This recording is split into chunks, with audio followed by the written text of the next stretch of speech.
ఉన్న బంగారాన్ని విడిపించి ఆ రోజు ఆన్లైన్ రేటుకే మేము కొంటాం. Sharma gold company.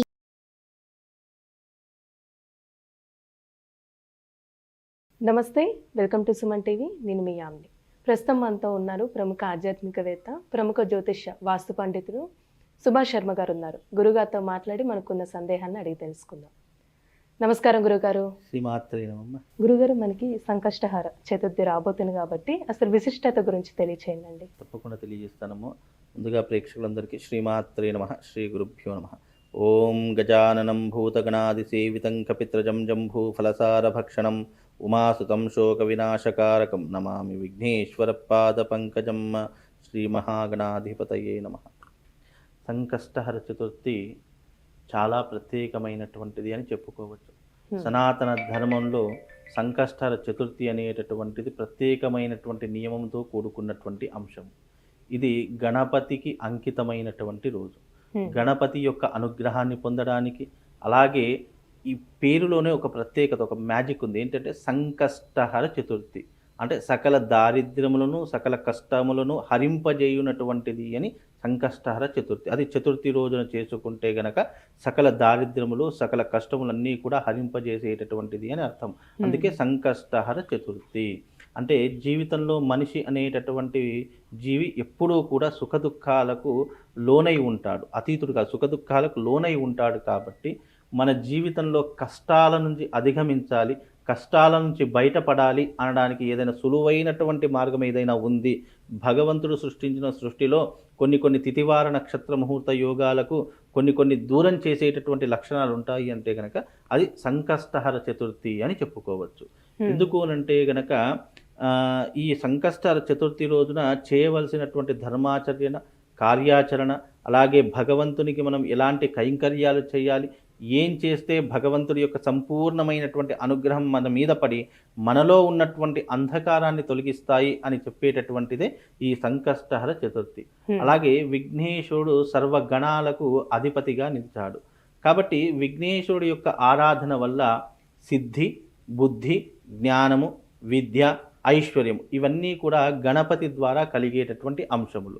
కనుక ఈ గణపతి యొక్క అనుగ్రహం ఉండడం చేత మనకు ఆటంకాలు దూరం అవుతాయి, అలాగే ఐశ్వర్యం కలుగుతుంది.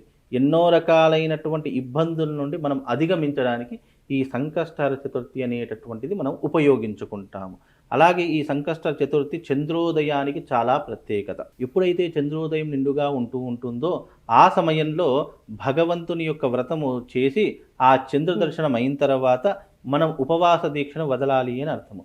ఎవరైతే సంకష్టహర చతుర్థి వ్రతాన్ని చేస్తారో, ఎవరైతే సంకష్టహర చతుర్థి అనేటటువంటి నియమాన్ని పాటిస్తారో వాళ్ళకు ఉపవాస దీక్ష, అలాగే బ్రహ్మచర్య దీక్ష, అలాగే భూమి మీద పడుకోవడము, అలాగే వాళ్ళు ఎప్పుడు ఆ రోజంతా కూడా ఉపవాస దీక్ష వహించి చక్కగా స్వామివారి యొక్క ఆరాధన చేసుకోవడం, స్వామివారిని నిరంతరం మననం చేసుకోవడం, అంటే స్వామివారి యొక్క నామం మననం చేసుకోవడం వాళ్ళకు ఉన్నటువంటి ప్రత్యేకమైనటువంటి దీక్ష.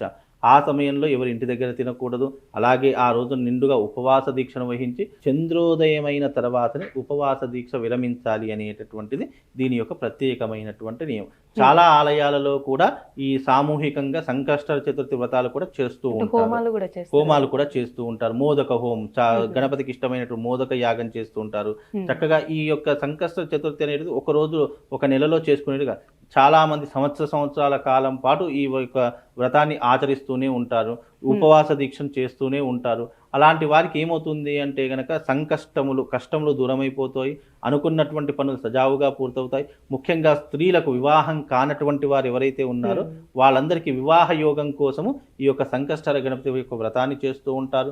అలాగే జీవితంలో ఆర్థిక పరమైనటువంటి ఇబ్బందులతో ఎవరైనా బాధపడుతున్నటువంటి వారు ఉంటే గనక ఈ సంకష్టహర చతుర్థి యొక్క ఉపవాస దీక్షను గనక వాళ్ళు నిత్యంగా ఆరాధన చేసుకున్న, ఉపవాస దీక్షను చేసుకున్న వాళ్ళకు ఆర్థిక పరమైనటువంటి ఇబ్బందులు కూడా తొలగిపోతాయి అని ఈ యొక్క దీనిలో సంకష్టహర చతుర్థి నియమంలో కూడా చెప్పుకోవచ్చు. ఎందుకంటే గణపతి అనేటటువంటి వాడు లక్ష్మీ గణపతి అని కూడా వినాయకుడికి ఒక పేరు. అంటే లక్ష్మీ కటాక్షాన్ని కురిపించడానికి కూడా గణపతి సాక్షిగా ఉంటాడు. కాబట్టి ఆ యొక్క అనుగ్రహాన్ని పొందడానికి కూడా మనకి ఇది చాలా అనువైనటువంటిదిగా కూడా దీని గురించి చెప్పుకోవచ్చమ్మా.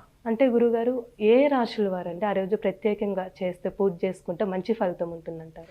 అయితే ఇక్కడ రాసుల విషయానికి వస్తే కనుక తప్పకుండా మేషరాశి వారు చేసుకోవచ్చు, అలాగే వృశ్చిక రాశి వారు చేసుకోవచ్చు. ఎందుకంటే ఈ మేషరాశి వారికి వృశ్చిక రాశి వారికి రాష్ట్రాధిపతి కుజుడు అవుతాడు కాబట్టి ఈ యొక్క కుజదోషం ఉన్నటువంటి వారు కానివ్వండి, అలాగే కుజుడు దేనికి కారకుడు, ఆరోగ్యకారకు, ఆర్థిక పరమైన అప్పుల బాధకు కారకుడు కుజుడు అవుతాడు కాబట్టి ఎక్కువగా మీరు చూడండి మేషరాశిలో వృశ్చిక రాశిలో పుట్టినటువంటి వారికి విపరీతమైనటువంటి అప్పుల బాధలు, కుటుంబ సమస్యలు ఎక్కువగా ఉంటూ ఉంటాయి.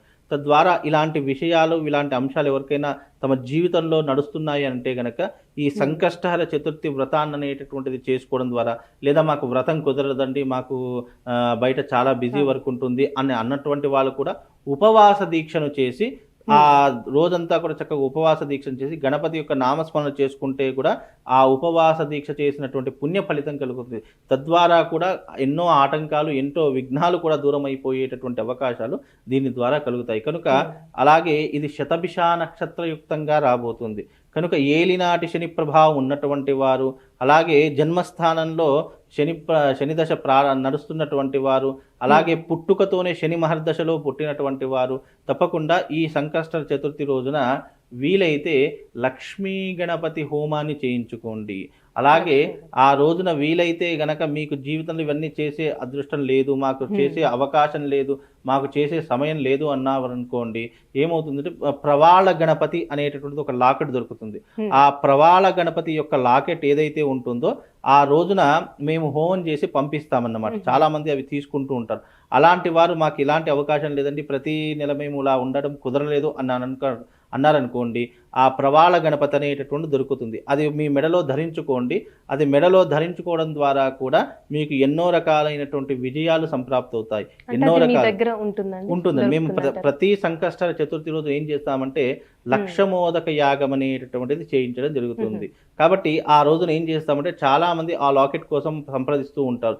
కాబట్టి ఆ లాకెట్ ఏదైతే ఉంటుందో ప్రవాళ గణపతి యొక్క లాకెట్, అది ఆ యొక్క యాగంలో పెట్టి దానికి పూజ చేసేసి ఆ యొక్క పూజ చేసినటువంటి ఆ గణపతి లాకెట్ని ప్రతి ఒక్కరికి ప్రసాదంగా ఇవ్వడం జరుగుతుంది.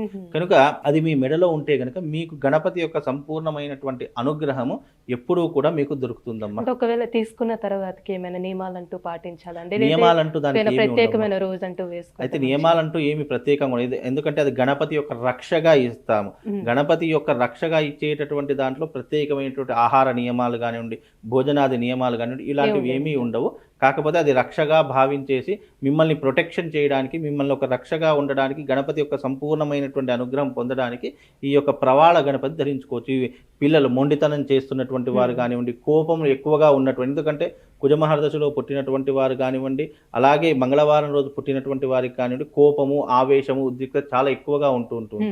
అలాంటి వారు కానివ్వండి ఈ యొక్క గణపతి లాకెట్ ధరించుకోవాలి. వివాహం కానటువంటి వాళ్ళు, అలాగే గణపతి యొక్క అనుగ్రహం మాకు సంపూర్ణంగా కావాలి అని అనుకునేటటువంటి వాళ్ళు ఈ ప్రవాళ గణపతి యొక్క లాకెట్ రక్షగా ధరించుకుంటే గణపతి యొక్క అనుగ్రహంతో ఉండటంతో పాటు మనకు జీవితంలో ఎన్నో పనులు చేస్తూ ఉంటాం. ఆ పనులలో ఎలాంటి ఆటంకాలు ఉండకుండా ఉండడానికి ఆ ప్రవాళ గణపతి అనేది మీకు ఒక రక్షణగా ఉంటుంది. ఏమైనా ప్రత్యేకమైన మంత్రం కూడా జపిస్తే మంచిదంటారా? ఇప్పుడు మనకు ప్రతి సంకష్టాల చతుర్థి అనేటటువంటిది ప్రత్యేకమైనటువంటిది కనుక చేసుకోలేనటువంటి వారు మాకు స్వామివారి యొక్క దీక్ష తీసుకుంటాము, చక్కగా ఉపవాస దీక్ష ఉంటాం, ఓం గం గణపతయే నమః అనేటటువంటి మంత్రాన్ని చదువుకోవచ్చు. లేదా శ్రీ లక్ష్మీ మహాగణాధిపతయే అనేటటువంటి మంత్రాన్ని కూడా చదువుకుంటే కనుక చాలా మంచి జరిగే అవకాశం ఉంటుందమ్మా. చాలా చక్కగా తెలియజేశారు గురుగారు, ధన్యవాదాలండి. శ్రీమాత్రే. సుమన్ టీవీలో మీ పర్సనల్ అండ్ బిజినెస్ ప్రమోషన్స్ కోసం కింది నెంబర్కి కాంటాక్ట్ చేయండి.